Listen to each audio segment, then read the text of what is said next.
जी, अस्सलाम वालेकुम, welcome to another video. कुछ दिनों से पेशावर में बारिशों का मौसम चल रहा है। विंटर सीज़न की जो आखिरी बारिशें होती हैं, सो बाहर आने वाली है, बट स्टिल जो काम हो रहा है उसकी लेटेस्ट अपडेट मैं आपके साथ शेयर कर देता हूँ। इस वक्त भी आप सामने देख सकते हैं कि बारिश हो रही थी, बट जिस साइड पे काम चल रहा था उसका तो मैं आपको अच्छे से गाइड कर दूँगा। लेकिन इस वीडियो में एक मेन पॉइंट जो हमने फोकस करना है, वो आपने कुछ पिक्स वगैरह मुझे सेंड की और चेयर्स का आप काफ़ी पूछ रहे हैं, तो उस हवाले से मैं आपको कुछ इंपॉर्टेंट इन्फो दूंगा। बहुत से लोग चेयर्स के बारे में क्वेश्चन कर रहे हैं, तो वो इतनी बड़ी बात नहीं है। मैंने आपको बहुत पहले ही कह दिया था कि सामान कराची पहुंच चुका है और कराची से फिर पेशावर शिफ्ट होता है। स्टिल अभी और भी सामान बाहर से कराची के थ्रू पेशावर पहुंच रहा है और चेयर्स जब लगना शुरू हो जाएंगी वो वैसे भी मैं आपको गाइड कर दूंगा। चेयर्स तो उस वक्त भी मैंने आपको बताया था कि आई हुई है, स्पेनिश चेयर्स थी, स्पेन से मंगवाई थी जब हयाताबाद क्रिकेट स्टेडियम में सैंपल के तौर पर लग रही थी। So chairs is not a big deal, वो आ जाएंगी, वो मसला नहीं है। और कुछ तो आई भी हुई है, वो मैंने आपको सैंपल के तौर पर हयाताबाद स्टेडियम में समझा दिया था। और जो रेड एंड ब्लू का आप कह रहे हैं यार बाब नियाज में, तो वो मैंने जब 3D मॉडल एक्सप्लेन किया था उसमें ही आपको दिखा दिया था और मेंशन कर दिया था। सो इसके अलावा भी कोई कलर लगा तो भी मैं आपको अपडेट कर दूंगा। जैसे कि हयाताबाद में हमें कुछ चेयर्स येलो भी देखने को मिली। ऐसा भी नहीं कि सिर्फ ये स्पेनिश चेयर्स लगने का मैंने आपको हयाताबाद स्टेडियम में दिखाया था, बल्कि सुनने में आ रहा है कि पवेलियन के टॉप पे और लेफ्ट एंड राइट स्टैंड जो है हयाताबाद स्टेडियम के, उनमें फोल्डिंग चेयर्स भी लगेंगी, जिन्हें मलेशियन चेयर्स भी कहा जाता है, जैसा कि नेशनल स्टेडियम कराची के कुछ स्टैंड में लगी हुई है।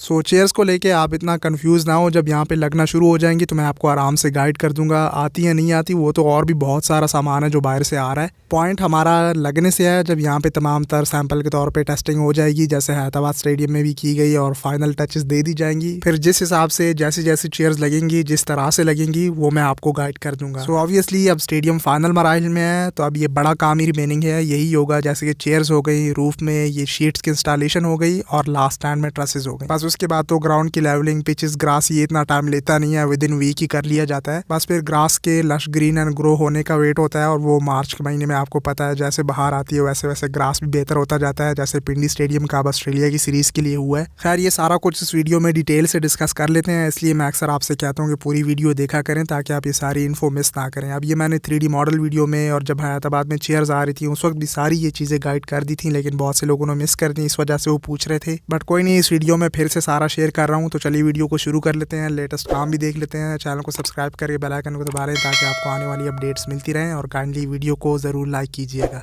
अच्छा, सबसे पहले स्टेडियम में काम की तरफ आ जाते हैं, तो उसमें हम रूफ टंसाइल को पहले डिस्कस कर लेते हैं। बहुत से लोग वेट कर रहे थे कि बाकी स्टैंड्स में कब ये कंटिन्यू होंगे, तो नेक्स्ट स्टैंड में भी लगना शुरू हो गया, उसमें भी 2 से 3 लग चुके हैं। लेटेस्ट पिक्स भी यहाँ पे मैं आपके साथ शेयर कर रहा हूँ, ये विद इन 10 डेज ये भी कंप्लीट हो जाएगा। इतने तक की इन्फॉर्मेशन मैं आपको दे रहा हूँ। और मजीद अगले स्टैंड में भी एक टंसाइल रूफ लगा हुआ है, सो उसको भी साथ में कंटिन्यू किया हुआ है। और ये वही पहला स्टैंड जिसमें सारा टंसाइल रूफ कंप्लीट हुआ। बहुत से लोग कह रहे थे कि आप हर बार ड्रोन वीडियो में ही अपडेट्स को कवर कर रहे होते हैं, क्लोज शॉट्स हमारे साथ शेयर करें, तो यहाँ से इस वीडियो में मैंने सोचा आपके साथ क्लोज वीडियो शेयर कर लेते हैं। आई मीन जो क्लोज एंगल से कैमरा वीडियो होती है ड्रोन के बगैर। सो यहाँ से बैक साइड से भी आप वो ट्रसेस नोट कर लें जिसमें टंसाइल रूफ लग रही है, इससे अगले स्टैंड में और इससे अगले वाले स्टैंड में भी। इसमें मजीद एक और टंसाइल रूफ भी लग चुकी थी, बल्कि थर्ड वाले पे काम चल रहा था, तो विद इन 1 to 2 डेज ये बाकी काम आगे कंटिन्यू हो रहा होता है, तो अपडेट करते हुए थोड़ा सा टाइम लग जाता है। बट कोई नहीं, मैं स्टिल आपके साथ कुछ इमेजेस भी शेयर कर देता हूँ, तो उसमें सारा कवर हो जाता है। मतलब कहने का ये है कि काम हो रहा है, बाकी टंसाइल शीट्स भी तैयार हो रही हैं, जो कि आपको साइड में पिक में दिख भी रहा होगा, और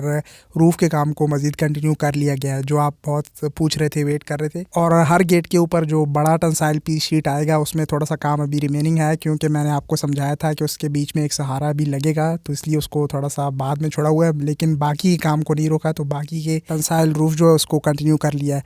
और जहाँ तक ये पवेलियन के सामने ट्रसेस के बनने का तैयार है, तो वो लास्ट स्टैंड के लिए उसका आप काफ़ी कह रहे हैं, लेकिन आई नो उस पर थोड़ा सा काम स्लो हुआ है। जो ट्रसेस हैं लेकिन रेडी हो रही हैं, उसको नीचे स्टैंड पे रखा हुआ है, कुछ ट्रसेस पे कलर चल रहा है, तो कुछ वेल्डिंग का काम हो रहा है। खैर वो भी कंप्लीट हो जाएगा। उसमें इतने ट्रसेस हैं नहीं, सिर्फ 12 ट्रसेस ही रिमेनिंग है, 12 कॉलम्स पे ट्रस लगना है, बाकी तो पूरा स्टेडियम कंप्लीट हो चुका है। सो इंशाल्लाह वो हो जाएगा, लेकिन बस अब चेयर्स का लगना शुरू हो और ग्राउंड लेवल हो जाए, ये 2 बड़े काम है। रूफ का तो हो ही रहा है, वो जैसे जैसे मैंने कहा कि फंड्स ऊपर से आते जाते हैं, तो उस तरह से काम भी तेज़ होता है। सामने जो आपको वर्कर्स काम करते हुए दिख रहे हैं, ये इन ट्रसेस के बीच में जो स्पेसेस रिमेनिंग बिल्डिंग है उनको पीवीसी कोटिंग वाटर प्रूफिंग करने का काम कर रहे हैं। बिकॉज सिर्फ ऐसा नहीं है कि बस आप पीसेस उठा के ऊपर लगा दें, बल्कि उसकी प्रॉपर कटिंग, उसकी सेटिंग्स और फिर पीवीसी कोटिंग, सेंटर पीस को कवर करना। बाकी फिर ये अगला स्टैंड भी थोड़ा सा हो जाए, मैं आपको यहाँ पिक में दिखाऊँ तो आप देखें एक पीस पे इस तरह से नीचे सेंटर पे ऊपर टॉप से इसको कवर किया जाता है ताकि एक ही लेवल में फिर पूरा इसको फिट करके मजबूती से लगाया जा सके। साथ ही साथ मैं बाउंड्री फेंस का भी बता देता हूँ, और वीडियो के एंड में मैंने बाहर साइड पे कुछ अपडेट्स हुई हैं वो भी मेंशन किए हैं, जो कि बैक साइड पे यानी पवेलियन के सामने जो स्टैंड्स है उसकी बैक साइड, तो वो भी देख लीजिएगा। और साथ में मैं बाउंड्री फेंस का भी मेंशन करना चाहूँगा। तो उसके लिए स्टार्टिंग में कलर का काम स्टार्ट हुआ था, और कलर का मैंने आपको बता दिया था, जिस तरह ग्राउंड का ग्रीन कलर होता है उससे थोड़ा सा light green in boundary fence जंगलों पे किया जाएगा। बीच बीच में से भी स्पेसेस कवर हो रहे हैं। यहाँ पे एक जंगलों के बीच में गेट आपको सामने दिख रहा होगा। वैसे तो ये पब्लिक के लिए खोला नहीं जाएगा, लेकिन ज़रूरत पड़ने पे यानी इमरजेंसी के तौर पे इन बाउंड्री फेंस के बीच में जो गेट्स लगेंगे उनको भी ओपन किया जा सकेगा। कोई काम वगैरह हो स्टेडियम में अरेंजमेंट सेटिंग्स वगैरह करने के लिए, तो यहाँ पे भी बीच में जंगलों के बीच में गेट्स लगे हैं, ताकि आसानी से अगर ग्राउंड एरिया से बाहर हर गेट से एग्जिट होना हो तो इमरजेंसी के तौर पे वहाँ से भी किया जा सके। बाकी बाउंड्री फेंस कवर हो चुकी है, वो सिर्फ पवेलियन के सामने और उसके लेफ्ट एंड राइट साइड वाले स्टैंड रहते हैं।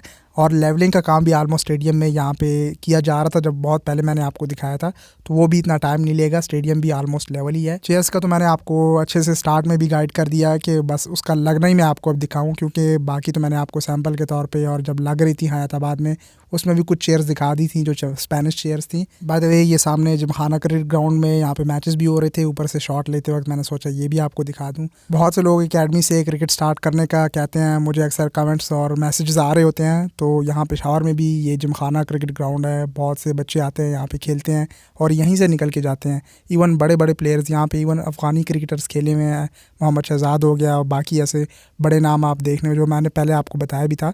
तो यहीं से ये बच्चे खेल के जाते हैं और फिर आगे नेशनल लेवल पे रिप्रेजेंट करते हैं। सो इस वक्त भी सामने यहाँ पे मैचेस हो रहे थे। बाकी यहाँ का ग्रास भी लश ग्रीन है, लेकिन ये अब आप देखें आहिस्ता आहिस्ता विंटर सीज़न ख़त्म हो रहा है तो ये भी बेहतर होता जा रहा है। बस पाकिस्तान में आई डोंट नो ग्रास का ये क्यों इशू होता है, विंटर सीज़न में जो कलर है वो फीका पड़ जाता है और बाकी फिर बाहर में वो लश ग्रीन हो जाता है। खैर ये सामने वाले स्टैंड की बैक साइड मैंने कहा आपको दिखा दूंगा, जो थोड़ा बहुत काम रिमेनिंग था इस साइड पे वाशरूम्स वगैरह का, उस पर भी फोकस किया हुआ है। और मैं आपको दिखाता हूँ कि यहाँ पे क्या अपडेट्स हुई हैं। सो जो पवेलियन के सामने वाली ये जगह थी जहाँ पे ये कलर वगैरह का काम और रेनोवेशंस वगैरह हो रही थी, सो उसको इस साइड पे यहाँ पे कुछ वाशरूम्स बनी है और जो पहले से वाशरूम्स बन चुकी थी उनमें मज़ीद काम आगे बढ़ा है। ये तो अभी बनी है और जो इस साइड पे बाकी वाशरूम्स बनी थी मैं आपको दिखा देता हूँ। यहाँ से कुछ इस तरह से बाउंड्री फेंस की मदद से क्लोज़ किया गया है ये वाली साइड।